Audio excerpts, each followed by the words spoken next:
Kamusta mga kaagimat? Welcome back sa aking channel. Panibagong video naman ang ating pag-uusapan at ito ay tungkol sa tatlong paraan para sa pagpalakas ng mga tangan natin ng mga sangkapag-agimat ngayong darating na Semana Santa. Ang mga paraan na ito ay subok na at ito ay ginagawa namin ng mga babaylan-unom sa mga tangan namin ng mga sangkapag-agimat para ang pwersa gahom nito ay mas lalo pang lumakas ang bertudis kapangyarihan.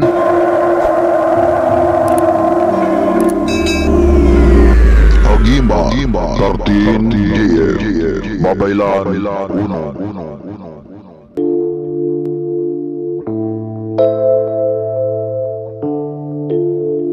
Ngayong papalapit na ang Semana Santa o mahal na araw, ito ay isang maganda at pinakamabisang paraan para mas lalo pang lumakas at buhay ang mga tangan natin na mga sangkapag-agimat kung ikaw ay isa sa mga naniniwala at nagtatangan ng mga iba't ibang sahing mga sangkapag-agimat. Mapamutya man, trabungko, medalyon o mga habakos at mga lanahan. May tatlong paraan ako na ituturo mga kaagimat na siyang makapagpalakas ng bawat tangan natin ng mga sangkapag-agimat. Ang paraan na ito ay estratehiya mahika na galing sa aming mga librita ng mga babaylan-unom. Ito ay subok at nagpapalakas ng bawat sangkapag-agimat na ating tangan ngayong paparating na Semana Santa.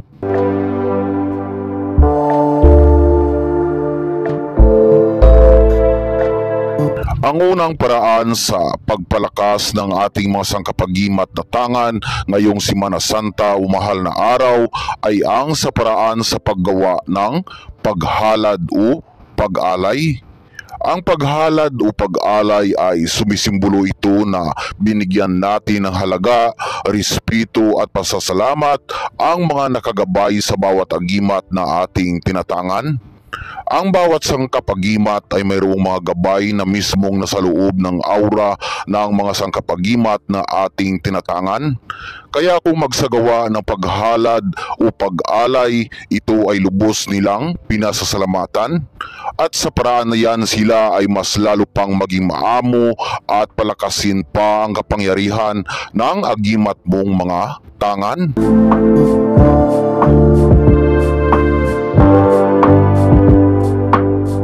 Kapag paparating na ang Biyernes Santo sa oras ng alas 6 ng umaga o alas 9 ng umaga, sa 2 oras na yan ay magsagawa ng paghalad o pag-alay sa mga gabay mga kaagimat.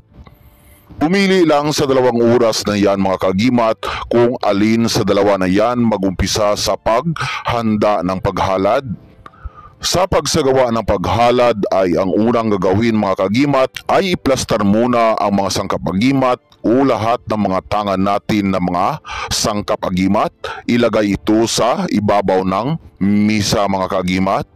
At pagkatapos kapag mailagay na ang mga sangkapag-agimat ay kumuha ng mga panghalad na mga pagkain. Ang mga panghalad na mga pagkain at iba pang mga sangkap na pang-alay ay ilagay sa gitna ng misa. Sa mga pagkain at iba pang sangkap na panghalad katulad ng mga kakanin na malagkit, kabilang dito ang mga ibus, mga suman, kalamayhati, mga bagudbud, baybayi at iba pang mga malagkit na pagkain. At bigyan din sila ng mga panghalad ng mga sitsirya, mga wine o pwede din na tuba, ilagay lang sa maliit na baso mga kaagimat. At kapag mayroon kayong mga pulot na mga pukyutan o mga hanibi ay lagyan din sila ng ganyan na panghalad sapagkat paborito iyan ng mga gabay mga kaagimat. Lagyan din sila ng tubig at panghalad na mga prutas. At kung mayroon kayo na bunga arika ay lagyan din sila mga kaagimat. At kung sakaling mayroon kayo na manok na ialay o panghalad, ay huwag lang ito lagyan ng asin mga kaagimat. Ang dugo naman ng manok ay ilagay sa maliit na platito at ilagay kasama ng mga halad. Ang manok ay lutuin lang ito na pabukalan, kung matawag namin sa aming salita na karaya. o pakuluan ng tubig sa Tagalog.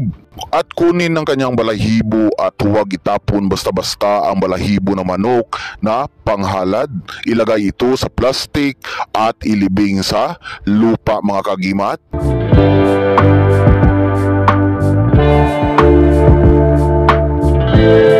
At kung mayroon kayo naman na insinso ay magpausok kayo mga kagimat. Ilagay nyo ang pausok na insinso sa ilalim ng inyong misa. At kung may incense stick naman kayo ay ilagay ito sa ibabaw ng misa at doon ito ipausok mga kagimat.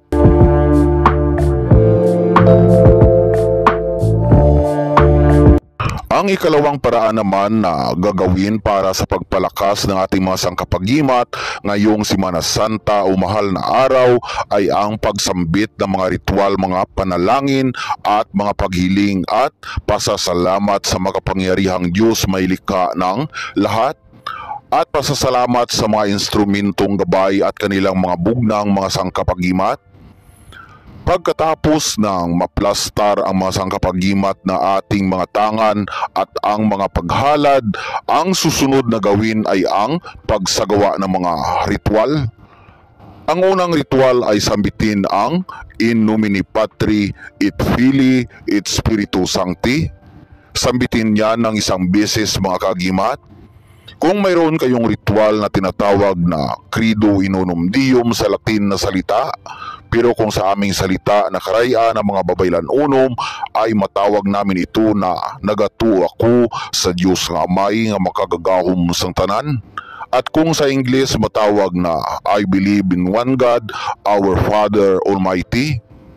At kung sa Tagalog naman na salita ay matawag ito na sumasampalataya ako sa Diyos Amang makapangyarihan sa lahat. Ang ritual ng Credo Inonum Deum ay sambitin lang ng isang beses mga kagimat.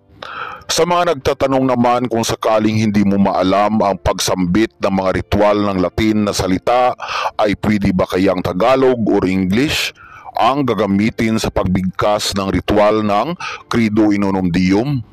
Ang sagot po dyan mga kagimat ay pwedeng-pwede po na gagamitin sa pagbigkas ng ritual ay English or Tagalog or Karaya or anumang nakasanayan mo na lingwahe. Basta kung saan kayo mas tingin nyo na komportable sa ritual na sasambitin at ito ay isinapuso, ang pagsambit ng ritual, ito ay makakabuti at pakikinggan una ng dakilang Diyos makapangyarihan sa lahat.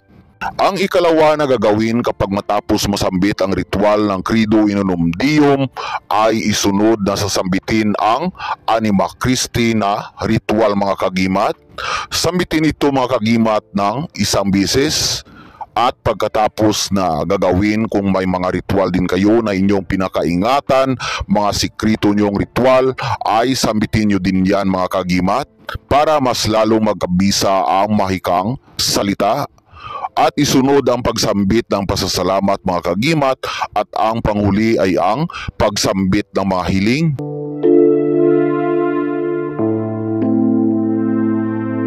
Ang ikatlong paraan naman na gagawin ay ang pagligpit ng mga sangkapagimat at pagligpit ng mga halad at pag-cleansing ng aura sa adlaw kang pagkabanhaw. Adlaw kang pagkabanhaw kung matawag namin sa aming salita na karayaan na mga babaylan uno mga kagimat. Pero kung sa may salita na Tagalog, matawag ito na araw ng pagkabuhay. Sa araw ng pagkabuhay ay pagligpit na itago ang mga gamit, mga sangkapagimat sa mga tagsa nilang sisidlan. At ang iba naman ng mga gimat ay ilagay sa katawan na siyang dadalhin palagi.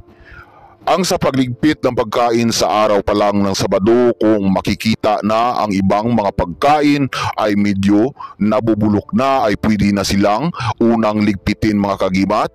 Pero ito ay huwag itapon ng basta-basta mga kagimat dahil ito ay bawal. Kailangan ilagay ito sa sisidlan at ilibing sa lupa na hindi inaapakan ng maraming tao. At huwag ipakain sa mga hayop ang mga ginawang halad dahil nakapagpahina iyan ng lakas ng mga sangkapagimat. Kailangan isilid ito ng gusto sa mga plastik at ilibing sa lupa.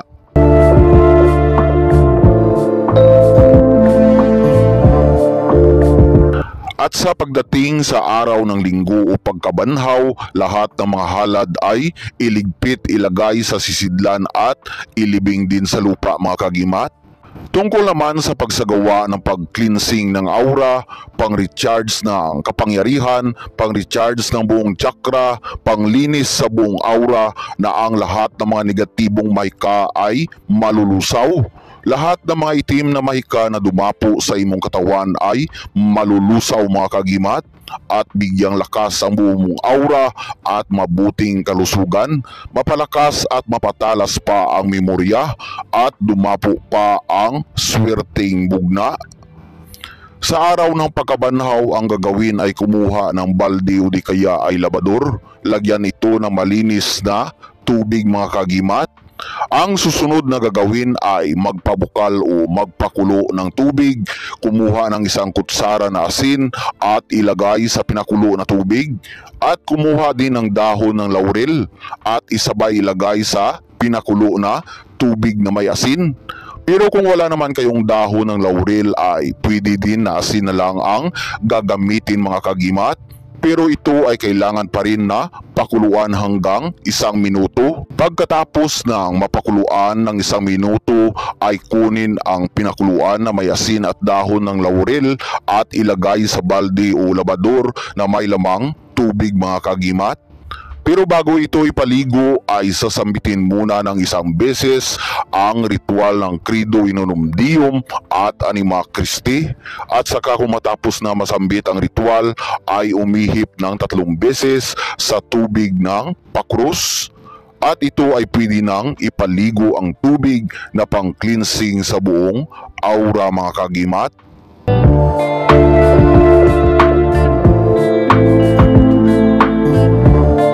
Tungkol naman sa mga nagtatanong kung sakaling mayroon kang trabaho at hindi mo nagawa ang mga bagay na ito, ang 3 paraan para sa pagpalakas ng mga sangkapagimat. Ano ang mangyayari sa mga sangkapagimat? Magkakabisa pa kaya ito o mawawalan na ng bisa o kapangyarihan? Ang sagot po dyan mga kagimat ay hindi po mawawalan ng bisa ang kapangyarihan ang mga sangkapagimat na imong tangan kahit hindi mo ito nagawa ng ritual ngayong Semana Santa. Ang kapangyarihan mga kagimat ay nandyan na mismong nakaunay o permanente na ang bumabalot sa katawan ng agimat, umpisa na iyong nakita, nakuha at tinangan. Ang purpose lang ng 3 paraan na ito ngayong Semana Santa mga kagimat o mahal na araw ay yung ma-recharge o dinagdagan, pinapalakas palalo ang taglay na kapangyarihan ng mga sangkapagimat na iyong mga tangan. At kung sakali ikaw ay nasa malayong lugar o sa ibang bansa, for example mga kagimat, at ang iba mong mga sangkapagimat ay naiwan sa inyong bahay dito sa Pilipinas, at bali na dala mo lang ay yung pinaka-main mo na mga sangkap, pagkakabisa pa ba ang mga naiwan na agimat sa inyong bahay? Ang sagot po dyan mga kagimat ay hindi po yan mawawala ang kapangyarihan ng mga sangkap agimat basta ito ay nasa maayos na pagtaguan at hindi pinaglaruan mga kagimat. Ang mga birtudis ng mga sangkap-agimat, simula na sila ay iyong tinangan at ikaw ay nagpakilala sa kanila na ikaw ang kanilang amo o master kahit iwan mo ito sila sa inyong bahay at ikaw ay nasa ibang bansa. Ang kapangyarihan ng mga sangkap-agimat ay kusa na sumusunod kahit saan man pumunta mga kagimat.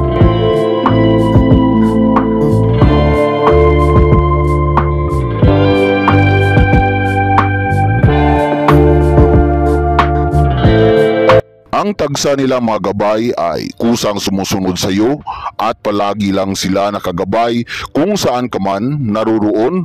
Basta sila ay kausapin lang at manalangin, ikaw ay kanilang maririnig kahit hindi mo sila nakikita mga kagimat. Ang ritual ng In Nomine Patri et Filii et Spiritus Sancti at Credo in Unum Deum at Anima Christi ay nilagay ko dito sa video mga kagimat.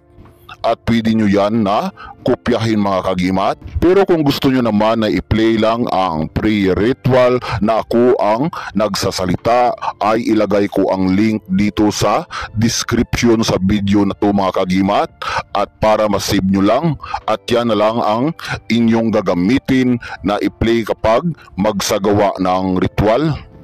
Ang ritual na yan ay ang Credo in Unum Deum at Anima Christi mga kagimat. Hanggang dito na lang po ang video natin mga kagimat. Maraming salamat po sa lahat na nag-subscribe, sa mga nag-like sa aming YouTube channel na Mga Babaylan Unum.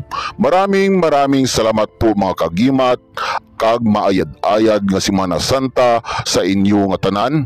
God bless sa aton tanan mga kagimat.